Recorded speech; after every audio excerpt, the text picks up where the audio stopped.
It is 3:30 in the afternoon, July the 1st, 1903. Outside a small cafe called the Réveil Matin, the alarm clock, in the Parisian suburb of Montgeron, 60 men stand with their bicycles. They wear wool jerseys, cloth caps, and goggles meant for dust. Some carry spare tires wrapped around their shoulders like bandoliers. Others have pockets stuffed with food: bread, chocolate, hard-boiled eggs. A few have flasks of wine tucked into their back pockets. None of them fully understand what they are about to do.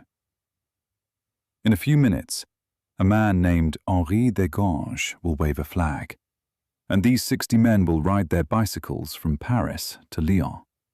467 kilometers, through the afternoon, through the evening, through the night, and into the next morning. This is the story of the first Tour de France, a race born not from a love of cycling, but from a desperate newspaper war. A race so brutal, so absurd, that most people thought it was a joke. A race that would change sport forever. But to understand how 60 men ended up outside a cafe in Montgeron on that July afternoon, you have to go back a few years, to Paris, to the world of newspapers, and to a man with a magnificent moustache and a very short temper.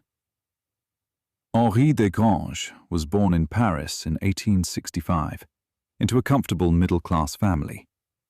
He had a twin brother named Georges, who was described by those who knew them as quiet and emotionless.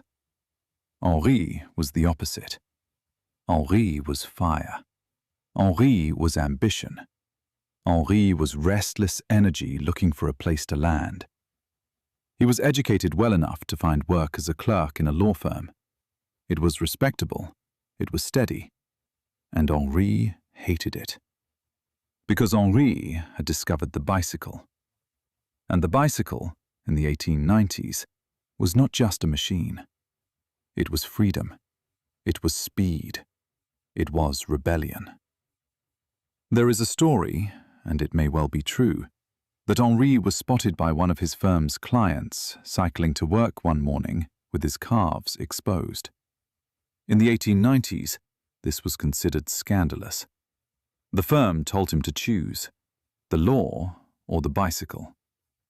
Henri chose the bicycle. Freed from the constraints of the office, Desgranges threw himself into cycling. And he was good. Not the fastest sprinter, but relentless over distance. On the 11th of May, 1893, at the Velodrome Buffalo in Paris, he set the very first official hour record, covering 35.3 kilometers in 60 minutes. It was a remarkable achievement. Between 1893 and 1895, he would set 12 world track cycling records. But Desgranges was more than a rider. He was a thinker. In 1894, he published a book called La tête et les jambes, The Head and the Legs, about the philosophy and tactics of cycling. By 1897, he had become the director of the Parc des Princes Velodrome in Paris, one of the most important cycling venues in France. He was moving into the world of sports management and journalism. And then came the newspaper. To understand the newspaper, you have to understand the Dreyfus affair. In the late 1890s, France was torn apart by the case of Alfred Dreyfus, a Jewish army officer falsely accused of spying for Germany. The country split into two camps, those who believed Dreyfus was guilty and those who believed he was innocent. Pierre Giffard, the editor of Le Vélo, the dominant sports newspaper in France, printed on distinctive green paper, had sided publicly with Dreyfus. This infuriated several of his biggest advertisers, wealthy industrialists like the Marquis Jules Albert de Dion and the car manufacturer Adolphe Clément Bayard. They were anti-Dreyfus, and they were not the kind of men who tolerated disagreement. So they did what wealthy, angry men do. They started their own newspaper. On the 16th of October, 1900, the first edition of L'Auto Vélo hit the newsstands. It was printed on yellow paper, deliberately different from Le Vélo's green. And the man they chose to run it was Henri Desgranges. Desgranges was a cyclist, not a journalist. He knew little about running a daily newspaper, but he was passionate, he was driven, and he had the kind of personality that filled the room. The industrialists thought he was the right man. History would prove them correct, though not in the way anyone expected. The problem was immediate. Le Vélo had a circulation of around 80,000 copies a day. It had loyal readers. It had established relationships with race organizers. L'Auto Vélo was the newcomer, the upstart, and it was losing the war. To make matters worse, Pierre Giffard sued.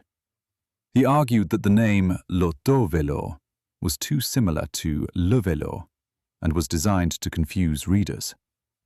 The court agreed.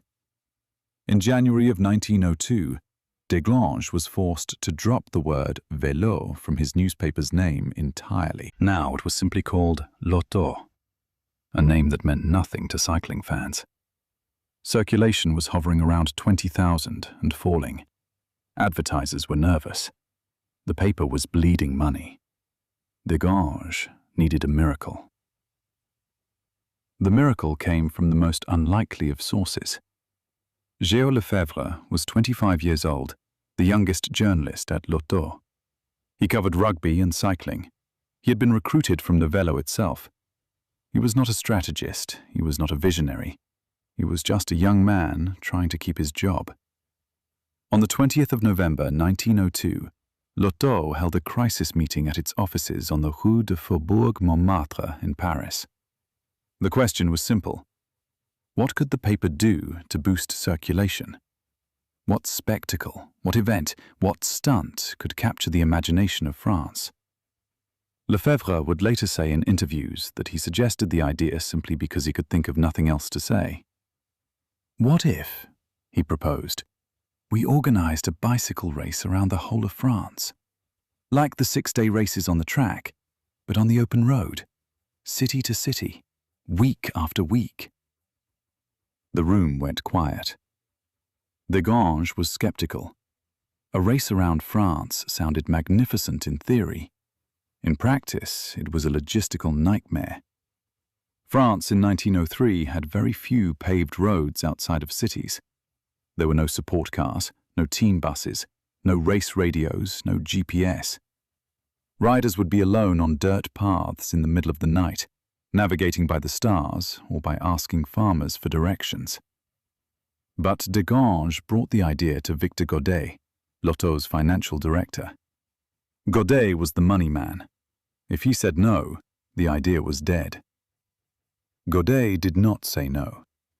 According to various accounts, he looked at Desgranges and said something along the lines of, "We have nothing left to lose.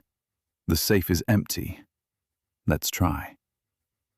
On the 19th of January, 1903, L'Auto published the announcement on its front page. Henri Desgranges himself wrote the article. A bicycle race across France, 6 stages, 5 weeks long, starting the 1st of June. Total distance, 2,428 kilometers.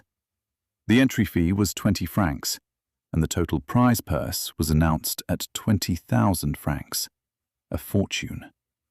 First prize alone was 3,000 francs, more than most working Frenchmen earned in an entire year.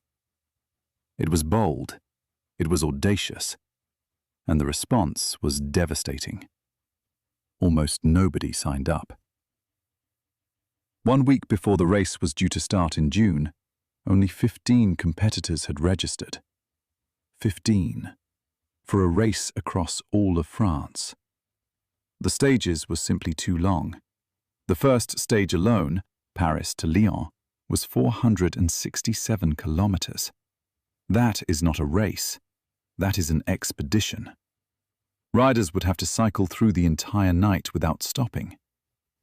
Desgranges panicked, but he did not give up. He postponed the race by 1 month, from June to July. He cut the entry fee in half, from 20 francs to 10, and crucially, he guaranteed a daily allowance of 5 francs to the first 50 riders in the classification, enough to cover food and basic expenses. This was the detail that mattered. Many potential riders were working-class men. They could not afford to lose 3 weeks of income for a race they might not even finish. The daily allowance changed the calculation. Slowly, the entries trickled in. Eventually, 79 cyclists signed up. Of those, 60 actually showed up at the start line on the 1st of July. 49 were French, 4 were Belgian, 4 were Swiss, 2 were German, and 1 was Italian, or rather had been born Italian. His name was Maurice Garin. Maurice Garin was 32 years old, and he was already the most famous cyclist in France. He stood just 5 feet 4 inches tall, weighed 60 kilograms, and had a dark moustache that made him look like he belonged in a sepia photograph.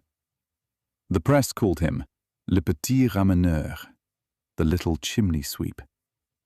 The nickname was not a metaphor. Garin really had been a chimney sweep. He was born in 1871 in Arviers, a tiny village in the Aosta Valley, in the far northwest corner of Italy, close to the French border. It was a place of mountains, poverty, and large families. His parents had 9 children. Maurice was the first son. In 1885, when Maurice was 14, the family left Italy and crossed the Alps to find work in northern France. Garin grew up in the coal towns near the Belgian border, sweeping chimneys and doing manual labor. By the age of 15, he was living in Reims, still working as a sweep. It was a hard life. It was a poor life. But it would give him something that money could not buy: an extraordinary tolerance for suffering. Garin bought his first bicycle in 1889 for 405 francs, twice what a forge worker would earn in a week of 12-hour days. Racing did not interest him at first, but he rode fast enough through the streets of his town that people started calling him Le Fou. His first competitive race was a 200-kilometer regional event from Maubeuge to Hirson and back. He finished 5th, despite suffering from the sun, and decided to keep racing. His first win came in 1893 in a race in Belgium. The story of that race is worth telling because it tells you everything about the kind of man Maurice Garin was. He was leading the race when he punctured his tire. On the side of the road, he spotted a soigneur, a team helper, waiting with a spare bicycle for a rival rider. Without hesitation, Garin leaned his own broken bike against the wall of a bridge, grabbed the spare bike, and rode off on it. He won the race by 10 minutes.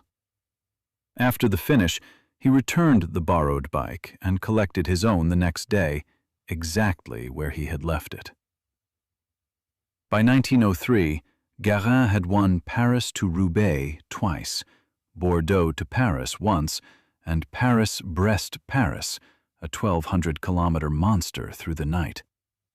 He was the pre-race favorite for Desgranges' new tour, along with Hippolyte Aucouturier, another powerful French rider known for his raw strength. Garin had become a French citizen on the 21st of December 1901.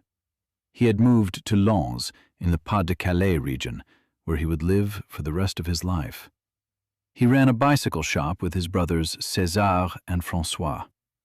He was, by 1903, not just a cyclist, but a local celebrity. And when Desgranges' race was announced, Garin saw it for what it was: a chance to become a legend. The race began at 3:16 in the afternoon on July the 1st, outside the Réveil Matin Café in Montgeron. The exact time is recorded because Géo Lefebvre was there with a pocket watch. Lefebvre was not just the man who had dreamed up the race. He was also its sole official, its referee, timekeeper, and steward, all rolled into one young man with a notebook and a bicycle of his own. A small crowd had gathered, some curious locals, a handful of journalists, a photographer or two. It was not a grand event. There were no television cameras, no helicopters, no barriers. Just 60 men on heavy steel bicycles lined up outside a cafe, about to ride into the unknown. The bicycles themselves deserve a moment of description. They weighed between 15 and 18 kilograms, heavy frames of steel and iron. They had fixed gears, which meant the pedals never stopped turning. If the road went downhill, your legs went with it. There were no derailleurs, no gear shifts, no freewheeling mechanisms.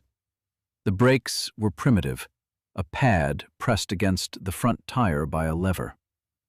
Tires punctured constantly on the rough roads, and riders had to repair them themselves, sometimes sitting by the roadside for an hour, vulcanizing rubber patches over a small flame they carried with them.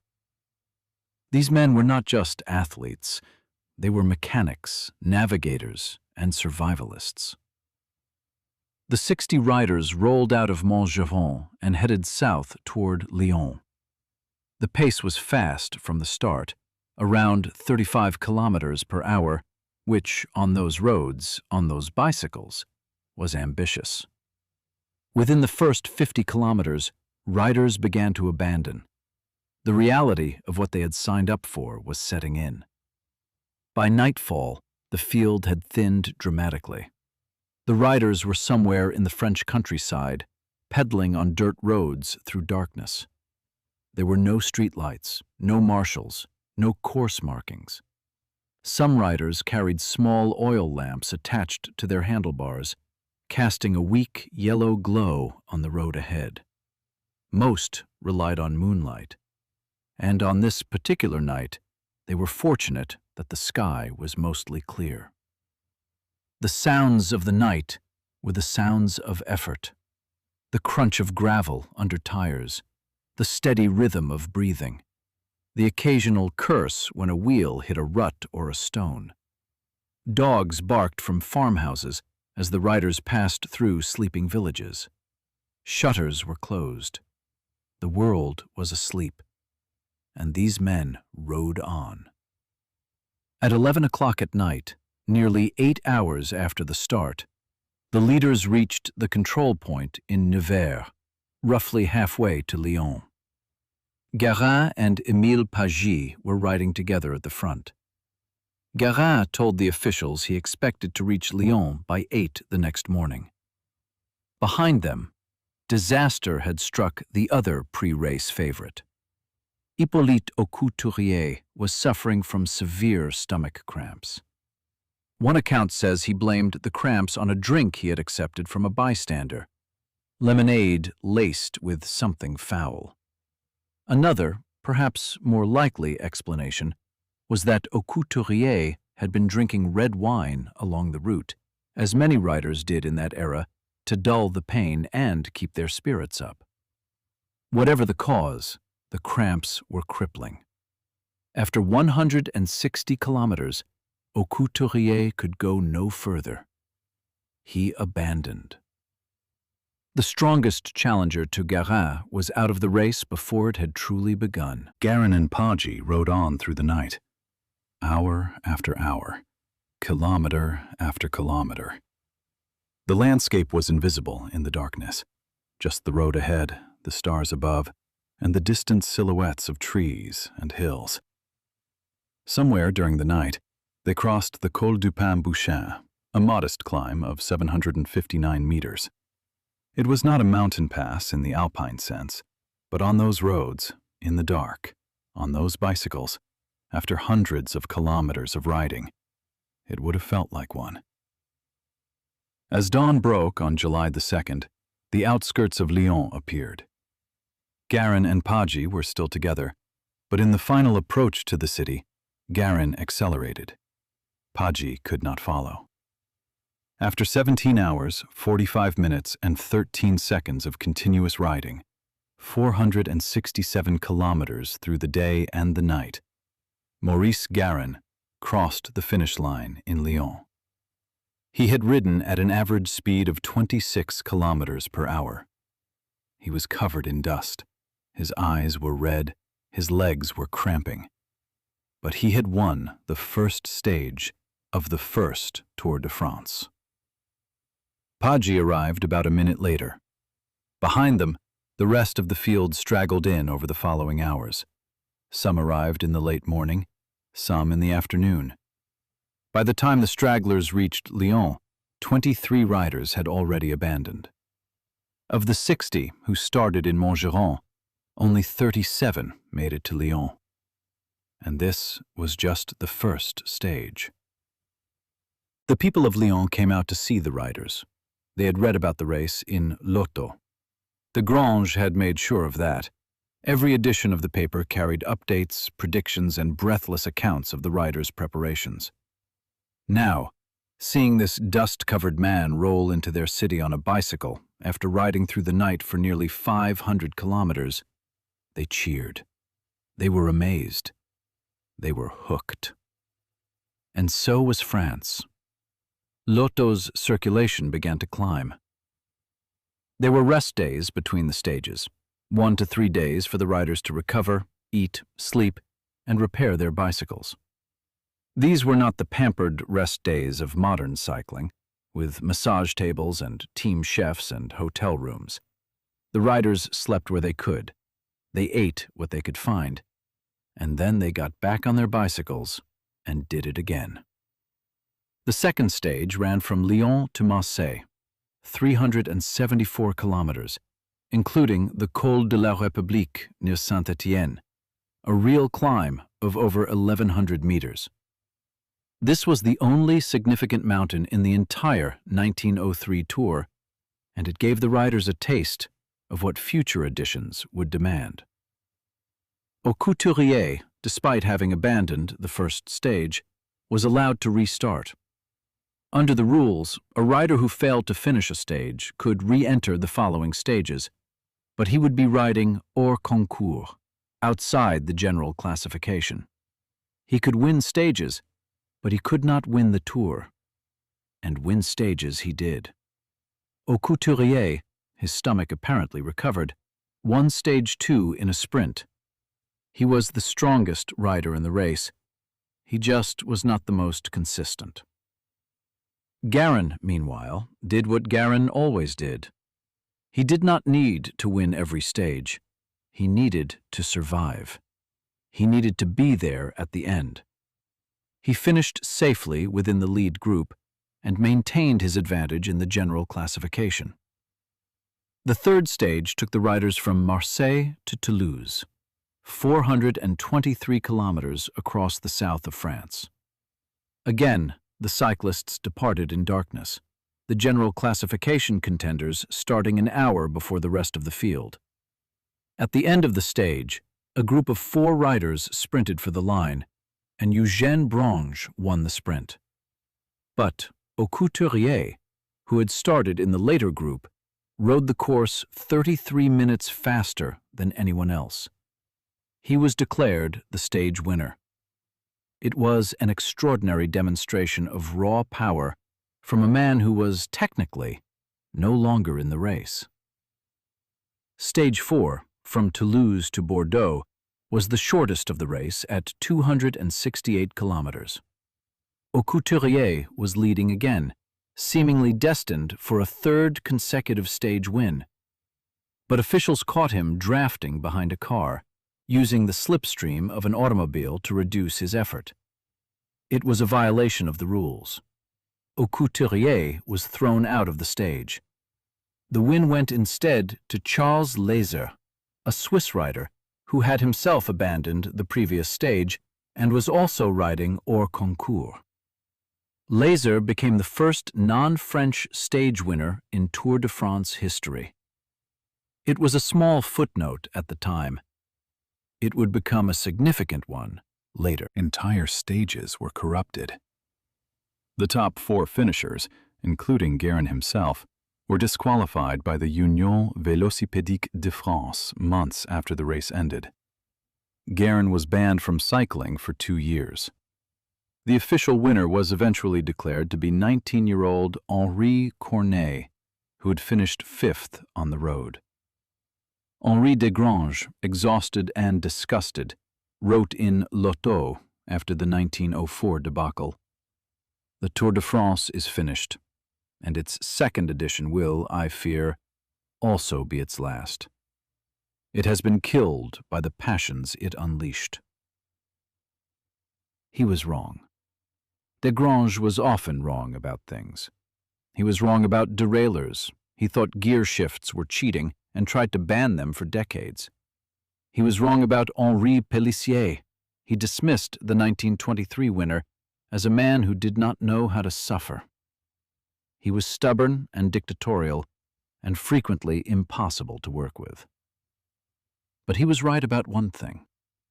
He had created something that people wanted, something they needed, a story that France, and eventually the world, could not let go of. The Tour came back in 1905 with new rules, tighter controls, and a determination to survive. It has come back every year since, with only 2 interruptions for the 2 world wars. It grew from 6 stages to 21.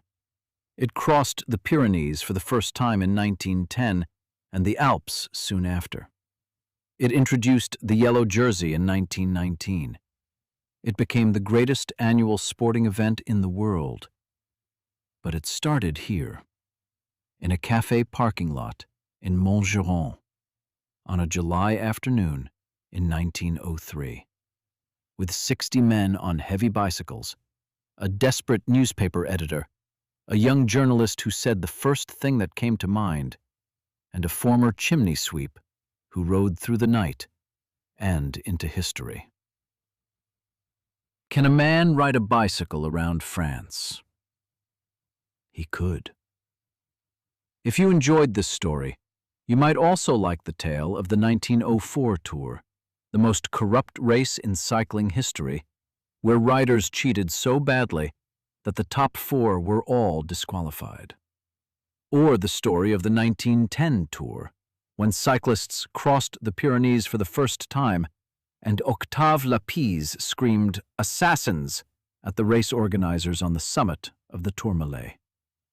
Subscribe and hit the bell so you never miss a story from the world of sports history.